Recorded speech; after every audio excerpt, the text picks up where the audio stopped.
Hello, everyone. This is MMA Interesting Prospects podcast. Today, our guest is Cade Foradory, who just won his fight on Fury FC 97. Hello, Cade. How are you? Good. How you doing, brother? I'm good, and to be honest, I was really impressed by your last performance because it was a high-paced fight, and of course, the Thank you. finish in the first round was kind of crazy. So, if you can Yes, tell sir. me, how do you feel after defeating overall a really good fighter? Oh man, I feel good. He was a really good test for me. We knew that going in. I was confident the whole way, all 8 weeks of camp, and did what I wanted to do. Everybody would tell you, all my teammates and stuff.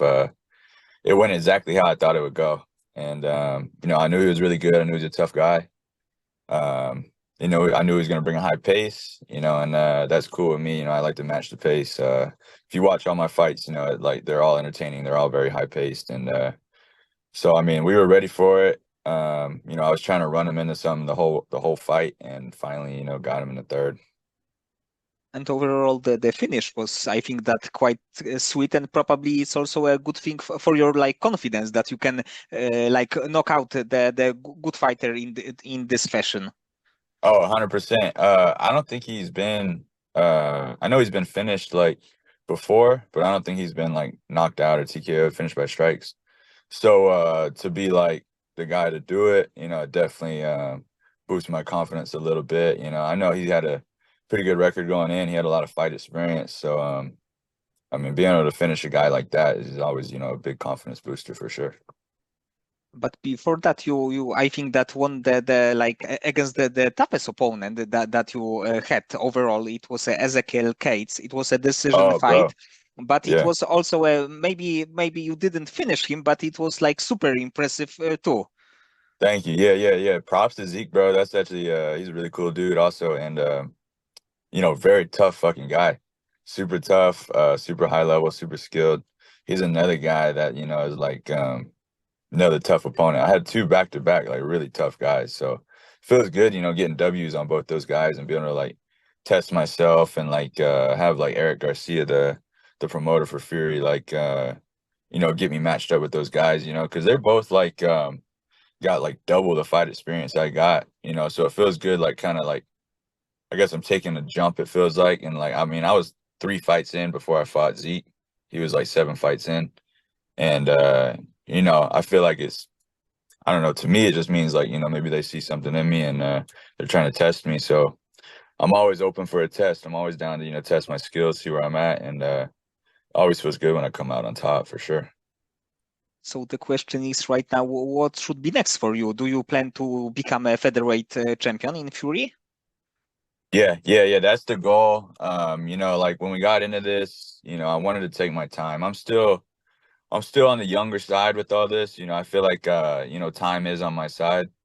Obviously it's always ticking, but I'm 24 years old. I want to take one more Emmy fight. I want that to be for the belt, 145, and then obviously win that and then go pro. And of course, you are in the a perfect place for a young fighter because Fury FC created many great fighters. I mean that they created them as the brand and right now Mhm. they are on either in the UFC or the verge of going to the UFC. The of course the promotion is shown or on UFC Fight Pass. So I think that for the fighters is a very good place to be in.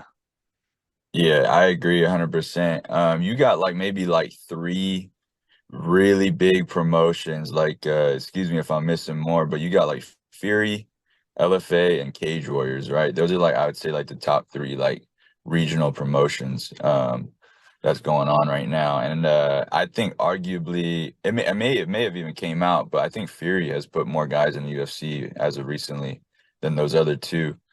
So like having that like literally like right down the street. I mean, I live in Austin, Texas, and we got to travel to Houston or San Antonio. I mean, that's not a far drive. So being able to go do that and being able to compete in that and have these Fury cards like every month is crazy, man. It's like a blessing, bro. And watching your fights, we can see that you are a very good striker.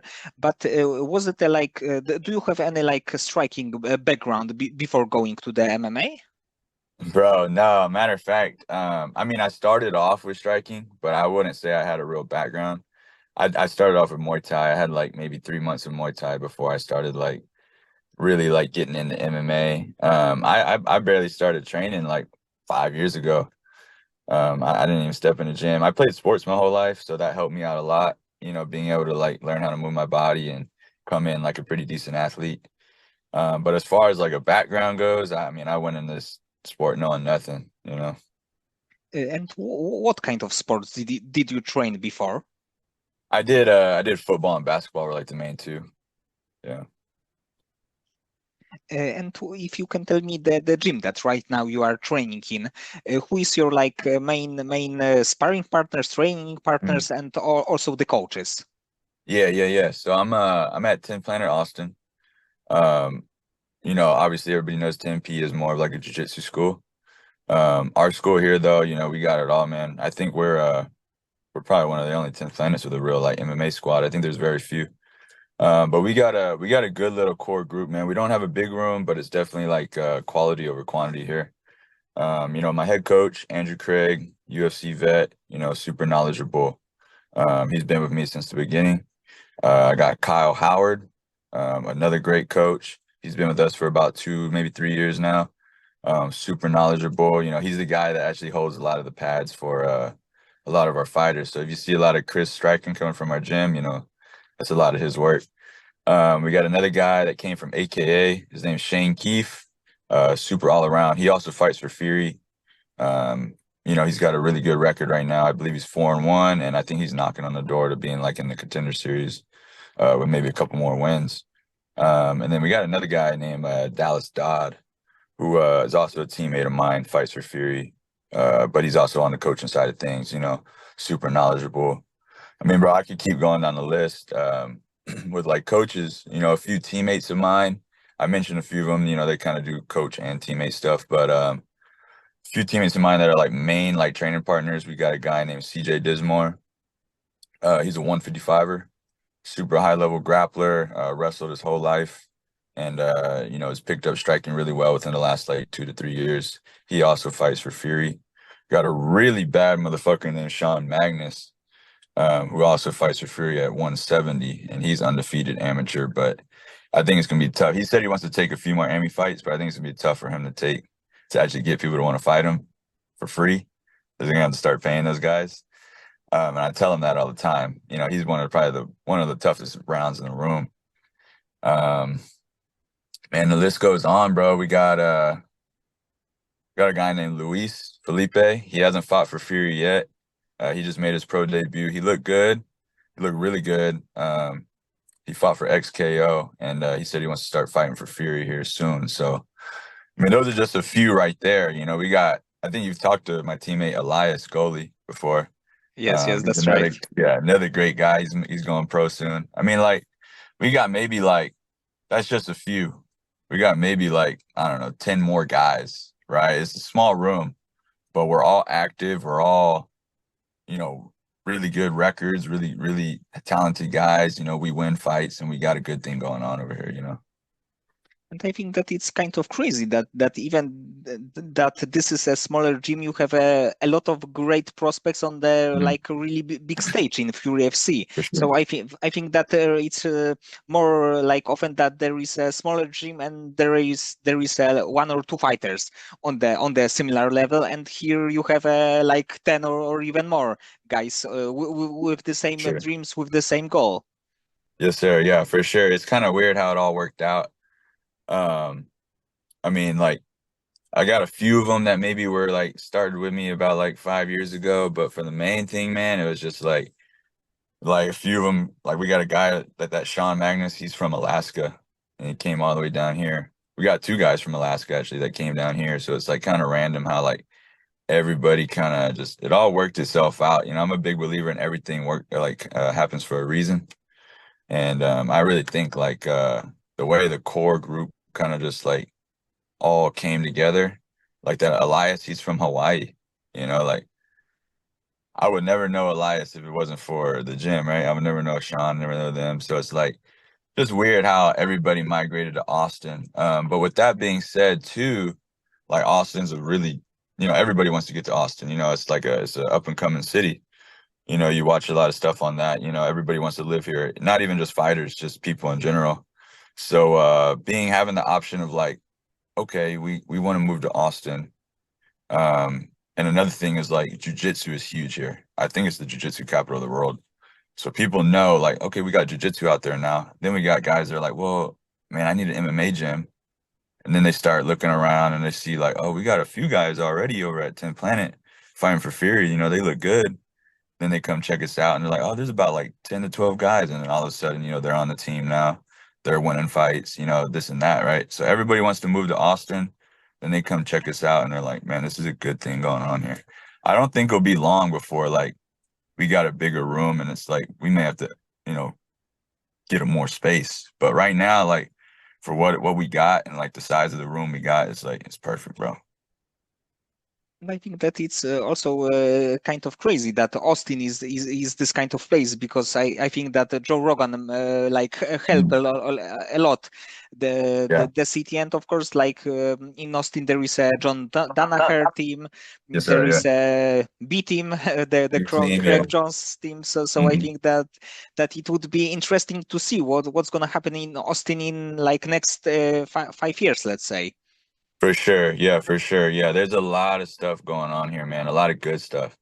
Austin's gonna get too big eventually, bro. But right now it's like it's in its prime, I think. So you gotta get it while it's hot. Yeah, we got a lot of good other schools than just us, right? A lot of good jiu-jitsu schools. Couple MMA gyms as well. I mean, like the sport's growing itself. It's only gonna get bigger here too. Speaking of Joe Rogan, matter of fact, yes, he is down here now. And he actually runs a comedy club here, and a lot of the guys at 10 Planet Austin, a matter of fact, like all the guys work security over there. I'm over there with them as well. We got like 10 or 12 like MMA jiu-jitsu guys over there working security for him. So it's a good little gig we got going on. So it's definitely a safe place there. Oh yeah. Oh yeah, yeah. It's the safest place on 6th Street for sure. Yeah. And you of course right now have a few years of experience in MMA, but what do you think is the best part of MMA, of the sport, and the worst part? Man, best part, I think I could go on and on about this, but off the top of my head, man, I think it's just the people you meet and the camaraderie. I mean, like I've met some of the best people I've ever met in my life, just from the gym and from the sport. And they're all like-minded. They all, have the same goals and they all do it for similar reasons. So like you grow to be like super close and you form like a brotherhood. I know it sounds very cliche, but I mean like this is the closest I've ever been to a group of people that's not my family. You know what I mean? Another thing is, more on a personal level is, I get to test myself. I'm big on like testing myself and, like facing my fears. I don't care what anybody says. If someone's telling you like, oh, they're not nervous, they're not scared, they don't feel any kind of emotion going into a fight, either they're not human or they're lying to you. You know what I mean? So, I mean, for me, like I'm always down to scrap, I'm always down to fight, but doing it in front of a crowd is a nerve-wracking thing. You know what I mean? So it allows me to go face my fears, and I think like a lot of people don't do that enough, and just like in normal life. And I think there's like a certain thing where like, man, you feel like somewhat invincible. You go out there, you're vulnerable, you put yourself in a vulnerable situation, and you come out on top. It's like, man, what can I not do? You know what I mean? So it's nice having that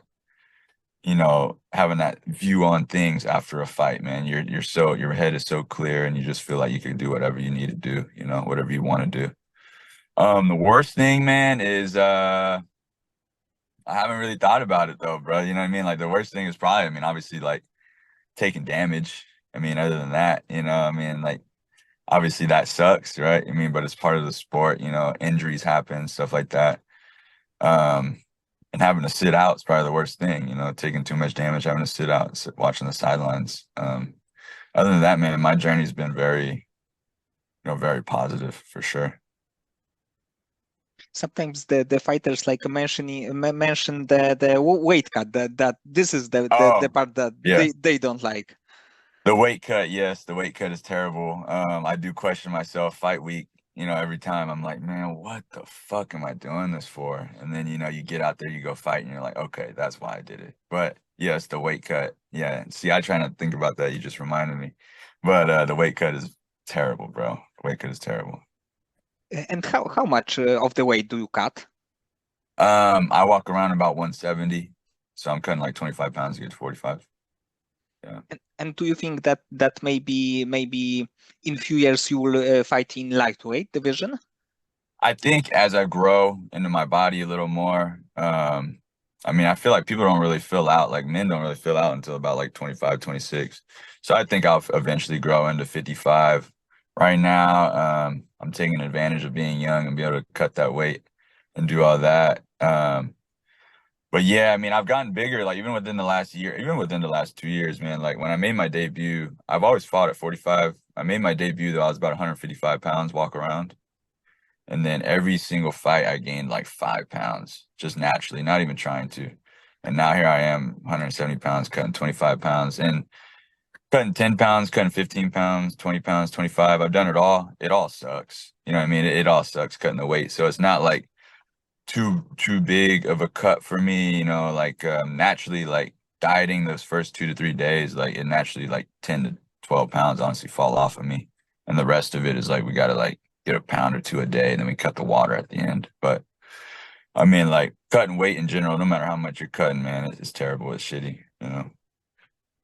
And it's actually the MMA or like boxing, wrestling, there are only jobs that you have to do something like this, Yeah. Yeah, cutting you would weight never. is like, Yeah, you're not cutting weight to go play football. You know what I yeah. mean? It's like this is the only sport that you really do that for. I mean, you got like bodybuilding, but then like other than that, I mean, those guys aren't like getting hit in the head or trying to like grapple someone. You know what I mean? They just get to stand up there and flex. I'm not trying to shit on bodybuilders, but they always try to talk to me about like, oh, this is how we cut weight, and I'm like, all right, bro, we're not doing the same thing though. You know? Yes, yes, definitely.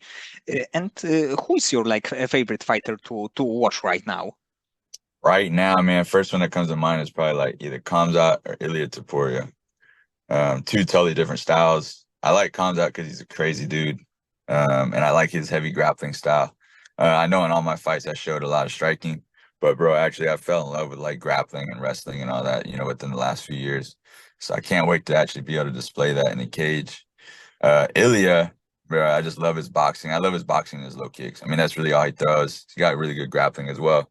But I mean, he's knocking dudes out and he's chopping that guy's legs down. You know what I mean? And essentially, you watch my fights. That's a lot of what I do. I throw a lot of low kicks and I throw a lot of hands. You know what I mean? I'm more versatile as well, but at the end of the day, that's what I'm doing a lot of.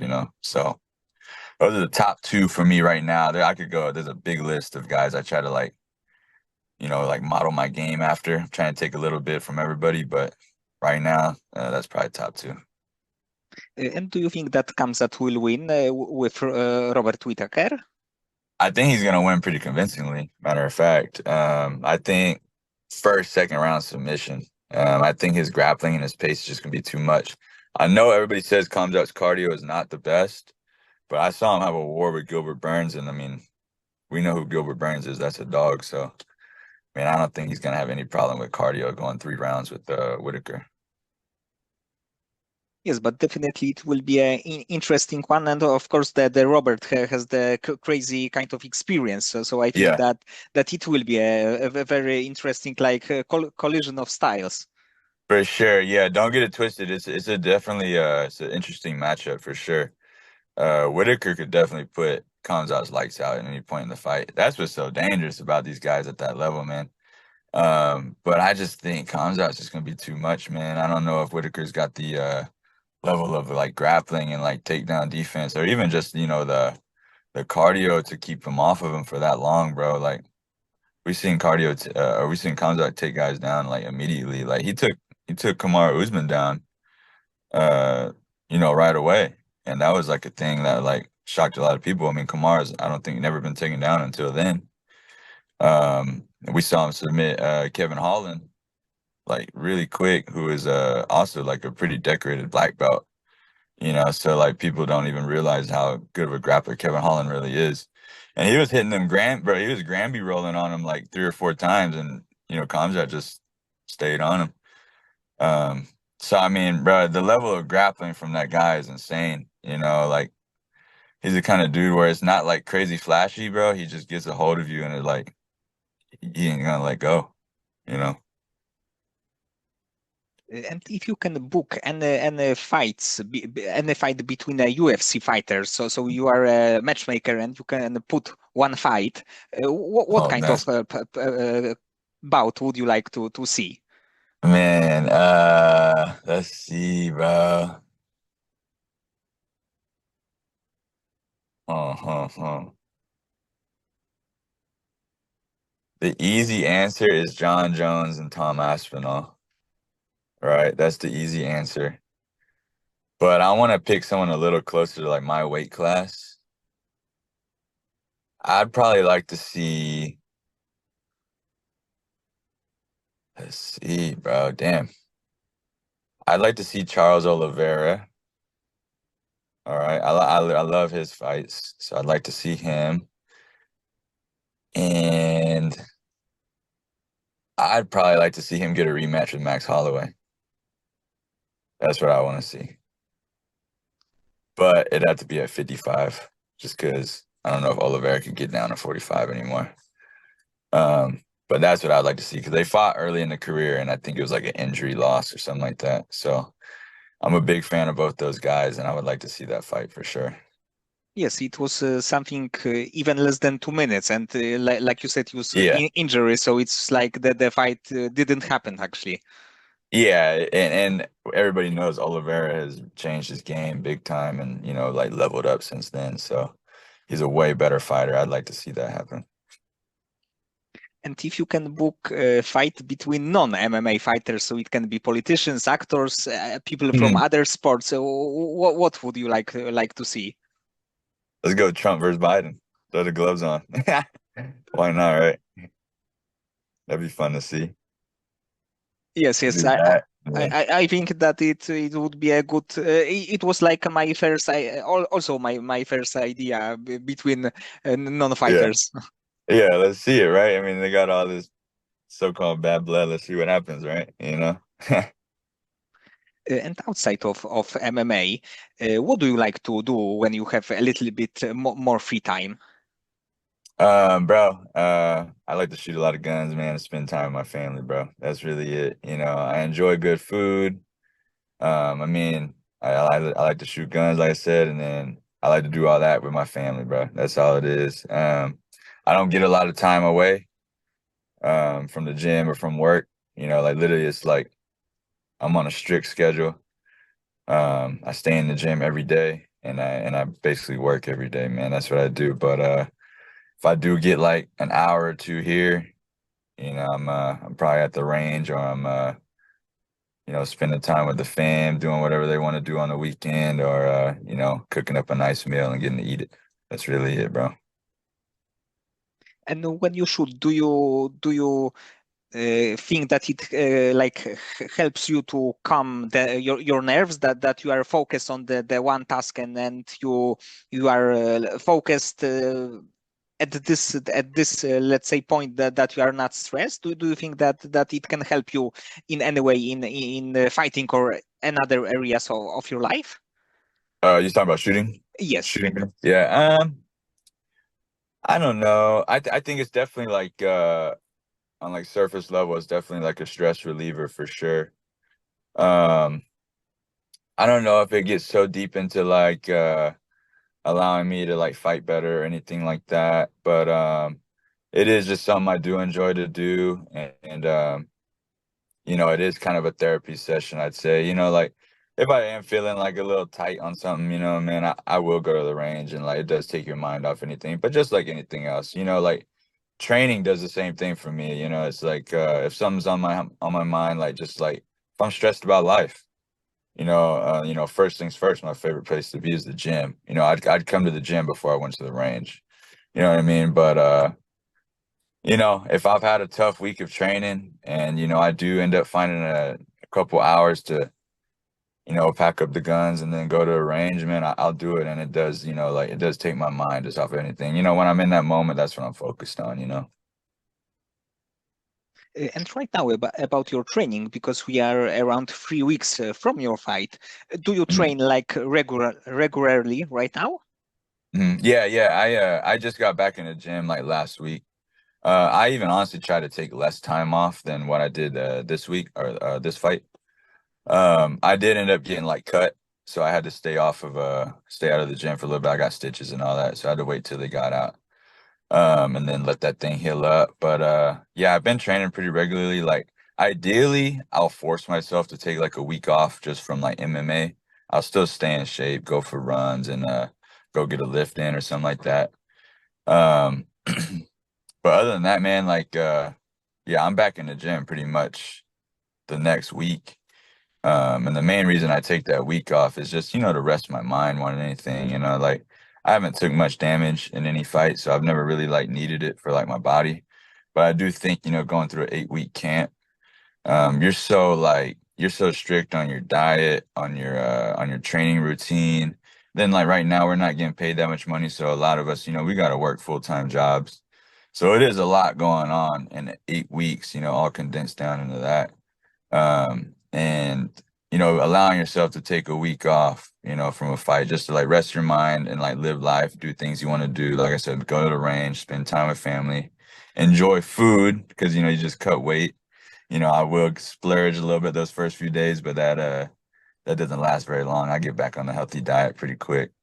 But yeah, that week off allows me to do that, and I think it's good for you. I do have to force myself to do it, but it's good. It's good. You need it. You need a little bit of balance, right? But I'm back in there, after that week, and we're training full speed. We're training full time, 6, 7 days a week. Probably this time away from the gym is like super important, like you said, for your head, and also probably you feel hungry a little bit after this Yeah. week. Yeah, yeah. Like I've been training since last week. I got in like middle of last week, and bro, I was so ready to get back. Like I was ready to spar again. I was ready to get punched in the face, which is crazy. I haven't felt that in a while, and it's like, like I said, when I get stressed out, not that I'm stressed right now, but like good days, bad days, it doesn't matter. I like to spend my days here at the gym, and if I could come to the gym, that's a good day. Even on the week I was off, or the 2 weeks I was off, I was up here watching practice, being around the guys. I mean, these are my best friends. So if I'm not at the gym, I don't get to see my boys. You know what I mean? So it's like that's one reason to show up to the gym every day. Is like I want to go see my boys. I have one last question. Yes, Do sir. you have a, or can you share like one dream, but outside of fighting, the thing that you want to accomplish, that you want to do in your life? Maybe right now, maybe in like a few years' time. Yeah, for sure. I like to think like I'm a big dreamer, man. I'm a daydreamer. You catch me outside, bro, I'm probably like zoned off dreaming about some shit. You know what I mean? So it's like for me, a big dream of mine, bro, and it kind of does stem off of like the fight career if it goes the way I want to go, goes the way I want it to go, right? But I want to own a lot of property. One day I want to, own my own gym, have houses in like different areas of the country.